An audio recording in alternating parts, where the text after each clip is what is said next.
오늘 우리에게 주시는 하나님의 말씀은 마태복음 4장 1절에서 11절까지입니다. 그때 예수께서 성령에게 이끌리어 마귀에게 시험을 받으러 광야로 가사 40일을 밤낮으로 금식하신 후에 줄이신지라. 시험하는 자가 예수께 나와서 이르되 내가 만일 하나님의 아들이여든 명하여 이 돌들로 떡덩이가 되게 하라. 예수께서 대답하여 이르시되 기록되었으되 사람이 떡으로만 살 것이 아니요 하나님의 입으로부터 나오는 모든 말씀으로 살 것이라 하였느니라 하시니, 이에 마귀가 예수를 거룩한 성으로 데려다가 성전 꼭대기에 세우고 이르되 내가 만일 하나님의 아들이여든 뛰어내리라. 기록되었으되 그가 너를 위하여 그의 사자들을 명하시리니 그들이 손으로 너를 받들어 발이 돌에 부딪히지 않게 하리로다 하였느니라.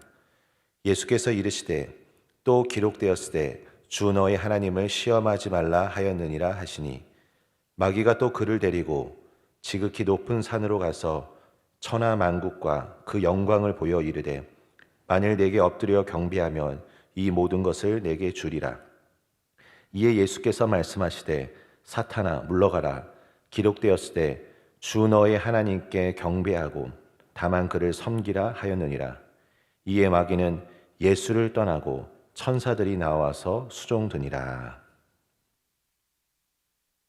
예수님께서 시험을 받으신 것은 사탄이 아닌 성령께서 시작하신 일이었습니다.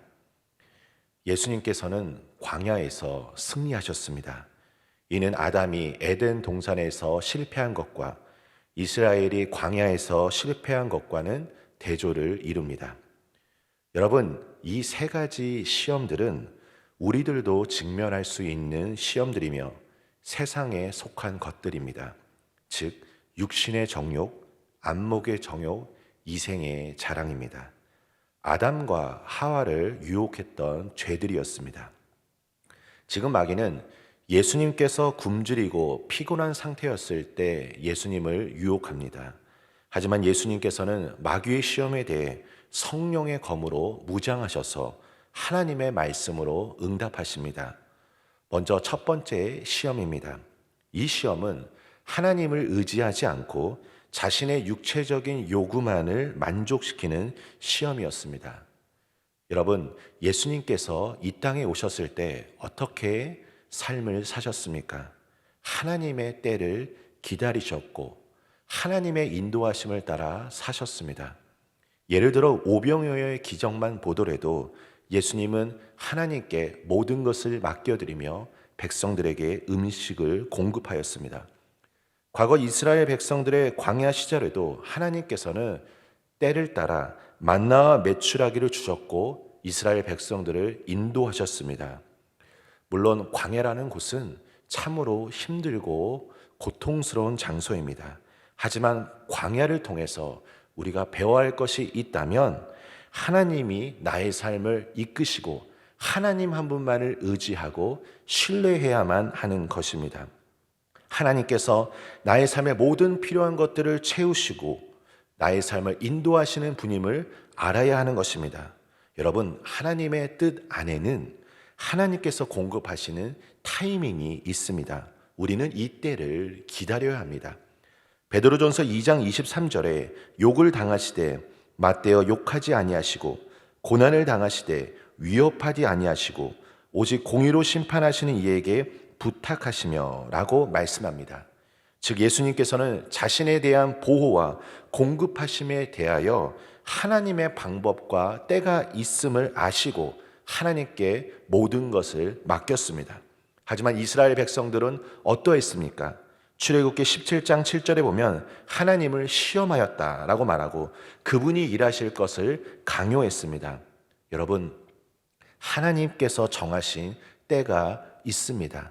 때를 따라 응답하시는 하나님의 인도하심에 대해 우리가 정한 시간을 내려놓고 주님을 신뢰하는 것이 중요합니다. 두 번째 시험입니다.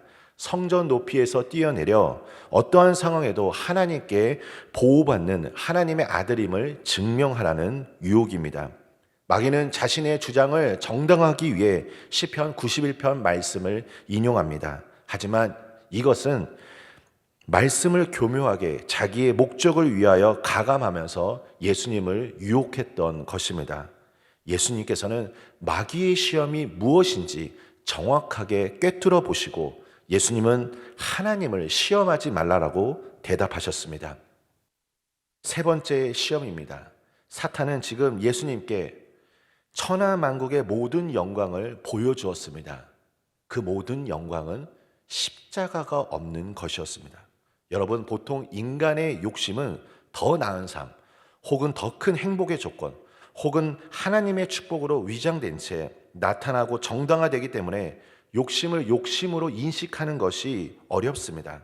사탄이 말하였던 만일 내게 엎드려 경배하면 이 모든 것을 내게 주리라 라는 말씀은 세상 권세를 얻기 위한 욕망입니다. 과거 이스라엘 백성들도 왕들도 이 유혹에 넘어가 땅의 통치권을 유지하기 위해 이방과 그들의 우상에 의존했습니다. 이것은 자기가 원하고 자기가 주인이 되는 삶을 살라는 것입니다. 세 가지 시험을 통해 발견할 수 있는 사탄의 방법은 무엇입니까? 하나님의 말씀을 부정하거나 왜곡하는 방법으로 시험한다는 것입니다. 그리고 동일한 방법으로 오늘 우리의 삶에도 우리를 넘어뜨리기 위해 유혹하는 것입니다. 결국 우리가 시험에 맞서 신앙 안에서 승리하기 위해서는 예수님께서 어떻게 행하셨는지를 기억해야 합니다. 오직 우리는 말씀을 통해 승리할 수 있습니다. 사탄의 목적이 무엇입니까? 독일의 한 신학자가 의미 있는 해석을 하였습니다. 하나님은 우리를 오르게 하기 위해 시험하시지만 사탄은 우리를 내려가기 위해 시험한다는 것입니다. 사단은 끊임없이 하나님과 우리 사이를 분리시키려 할 것입니다. 하나님과 우리의 관계를 깨뜨리려 할 것입니다. 사단은 거짓의 아비입니다. 도둑이 오는 것은 도적질하고 죽이고 멸망시키는 것이라고 말씀하였습니다. 사단의 유혹에 여러분 반응할 필요가 없습니다. 예수님은 분명히 아셨습니다. 세례 요한에게 세례를 받을 때 하늘로부터 그 임한 소리, 이는 내 사랑하는 아들이다. 예수님이 하나님의 음성을 듣고 하나님의 그 보호하심과 하나님이 자신에게 주셨던 그 확신 가운데 거하셨던 것입니다. 우리는 하나님의 음성을 들어야 합니다. 하나님의 말씀을 여러분 읽으십시오. 나를 안전하게 하시고 나를 보호하시며 나를 이끄시는 분은 오직 하나님 한 분임을 기억해야 합니다. 시험은 계속해서 우리의 삶에 다가올 것입니다. 지금 이 순간 육신의 정욕, 안목의 정욕, 이생의 자랑이 있다면 나의 연약함을 인정하시고 주님께 도움을 요청하시기 바랍니다. 우리 삶 가운데 있는 모든 무거운 것과 얽매이기 쉬운 죄를 벗어 던져야 합니다. 사단은 우리의 약함을 알고 우리를 유혹합니다. 하지만 우리에게 이 시험을 대처하는 방법은 오직 한 가지입니다. 하나님의 말씀과 예수 그리스도를 통한 능력입니다. 끊임없이 사탄은 여러분에게 기본적인 삶의 문제, 하나님의 말씀을 의심하도록 세상이 주는 논리와 가치관과 힘과 권력으로 우리를 유혹할 것입니다. 왜 그렇습니까? 사탄은 예수님께 속한 자를 질투하기 때문입니다. 하루는 루터에게 학생이 찾아와서 이렇게 말하였습니다. 선생님, 어떻게 하면 그렇게 많은 사단의 시험을 쉽게 이길 수 있었습니까? 그때 루터가 이렇게 대답했습니다. 사탄이 자주자주 내 마음의 문을 두드리면서 문을 열라고 소리치곤 한다네. 그럴 때마다 내 마음에 거하시는 예수님이 나가서 문을 열어주시지. 마귀가 말하기를 이 집에 루터가 살고 있지요 라고 물으면 예수님이 대답하시기를 과거에는 루터가 살았지, 그러나 지금은 이사를 가고 내가 살고 있어 라고 대답하신다네. 그러면 마귀가 대경실색해서 도망가 버리지. 내가 시험을 이기는 방법은 오직 이것일세.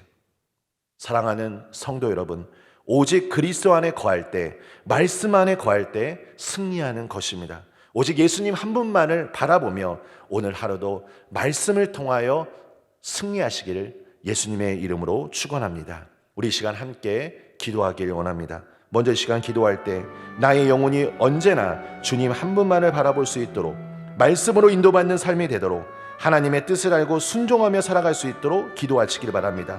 두 번째로는 나를 안전하게 하시고 나를 보호하시며 나를 이끄시는 분은 오직 하나님임을 우리가 날마다 선포하며 오늘도 승리의 삶을 살아갈 수 있도록 기도하시길 바랍니다. 세 번째로는 나라와 민족을 위해 합심해서 기도할 때 치유와 회복의 은혜가 임할 수 있도록, 그리고 경제의 위기를 돌파하고 대통령을 비롯한 모든 위정자들이 나라를 위하여 바르게 판단할 수 있도록 이 시간 함께 기도하겠습니다. 하나님 아버지 주님 감사드립니다. 오늘 이 시간 주신 말씀을 통해 우리가 다시 한번 결단하기를 원합니다. 성령 하나님, 오늘 우리의 삶 속에서 주의 놀라운 은총을 베풀어 주시옵소서. 나의 영혼이 언제나 주님 한 분만을 바라볼 수 있도록 주여 함께하여 주시옵소서. 말씀으로 인도받는 삶이 되기를 원합니다. 하나님의 온전하신 뜻이 무엇인지 분별하길 원합니다. 하나님 말씀의 뜻에 순종하며 살아갈 수 있도록 성령 하나님, 오늘 나의 삶을 인도하여 주시옵소서. 나를 안전하게 하시고 나를 보호하시며 나를 이끄시는 분은 오직 여호와 하나님 한 분임을 우리가 기억하기를 원합니다. 우리가 예수 그리스도 안에서 항상 주님 안에서 승리할 수 있도록 우리를 축복하여 주시옵소서. 아버지 하나님, 주님, 오늘의 이 시간 나라와 민족을 위해 우리가 합심해서 기도하기를 원합니다. 코로나로 인해서 고통받고 있는 영혼들이 너무나 많이 있습니다. 아버지 하나님, 힘들게 하루하루를 보내고 있는 영혼들이 너무나 많이 있습니다. 마음의 근심과 두려움과 우울감으로 그 정서적인 어려움을 겪고 있는 사람들이 너무나 많이 있습니다. 빛으로 오신 예수님, 오직 이 시간 예수 그리스도의 놀라운 사랑이 우리 모든 영혼들에게 충만하게 임하여 치유와 회복의 은혜가 온전히 임할 수 있도록 하나님 함께하여 주시옵소서. 경제의 위기를 돌파하고 대통령을 비롯한 모든 위정자들이 나라를 위하여 바르게 판단할 수 있도록 하늘의 능력과 지혜로 함께하여 주시옵소서. 아버지 하나님, 오늘 이 말씀이 내 마음속에 깊이 새겨져서 언제나 내 삶의 순간순간마다 우리가 말씀이 먼저 또 알라, 말씀이 우리의 삶을 인도하여 주시고 말씀의 뜻에 순종할 수 있도록 성령 하나님 함께하여 주시옵소서. 이제는 우리 구주 예수 그리스도의 은혜와 하나님 아버지의 그 크신 사랑하심과 성령 하나님의 인도교통 역사 충만하심이 오직 말씀만을 따라 살아가며 하나님의 뜻에 순종하기를 원하는 하나님의 신실한 자녀들 삶 가운데 이제부터 영원까지 함께 하시기를 간절히 축원하옵나이다. 아멘.